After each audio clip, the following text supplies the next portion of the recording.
তারা তো এখন আদালতে এসে বলছে যে আমরা অনেকে বলছে যে আমরা আওয়ামী লীগ করি না।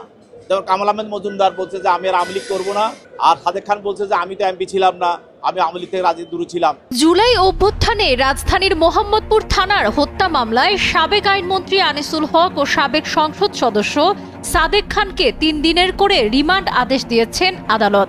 এছাড়া যাত্রাবাড়ী থানার হত্যা মামলায় সাবেক মন্ত্রী ডাক্তার দীপু মনি, হাসানুল হক ইনু, রাশেদ খান মেনন ও সাবেক আইজিপি চৌধুরী আব্দুল্লাল মামুনের 4 দিনের রিমান্ড মঞ্জুর করেছেন আদালত।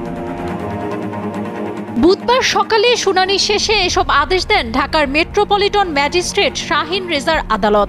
একই আদালতে যাত্রাবাড়ী থানার 16টি পৃথক মামলায় গ্রেপ্তার দেখানো হয় সাবেক মন্ত্রী ডাক্তার দীপু মনি, হাসানুল হক ইনু, রাশেদ খান মেনন, সাবেক আইজিপি আব্দুল্লাল মামুন, যাত্রাবাড়ী থানার সাবেক ওসি আবুল হাসান ও ডিএমপির সাবেক সহকারী কমিশনার তানজিল আহমেদকে।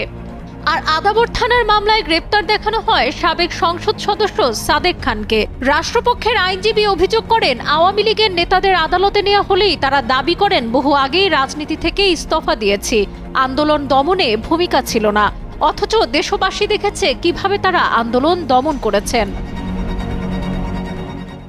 সহযোগী সাবেক অবৈধ আইনমন্ত্রী আনিসুল হক এবং সাবেক মন্ত্রী রাশেদ খান মেনন, হাসানুল হক ইনু এবং তারপরে দীপুমণি সহ প্রায় 10 জনকে বিজ্ঞ আদালতে উপস্থাপন করা হয়। তদন্তকারী কর্মকর্তা এই 10 জনের মধ্যেই বিভিন্ন থানার মামলায় হাসানুল হক ইনু, রাশেদ খান মেনন এবং দীপুমণি এবং আনিসুল হক এবং সাবেক অবৈধ এমপি সাদেক খান এদের বিরুদ্ধে রিমান্ড প্রার্থনা করেন।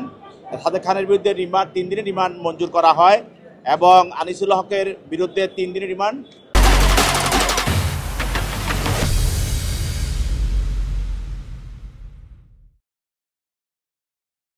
এবং অন্যান্য যারা আছে দীপুমণি এবং ইনু মেনন তাদের বিরুদ্ধে 4 দিনের রিমান্ড মঞ্জুর করে বিজ্ঞ আদালত তাদেরকে তদন্তকারী কর্মকর্তার হেফাজতে প্রদান করেন। তারপর তাদের আইনজীবীরা ছিল, তারাও রিমান্ডের বাতিল জামিনে প্রার্থনা করেন। উভয় পক্ষের বক্তব্য শোনার পর বিজ্ঞ আদালত এই আদেশ প্রদান করেন।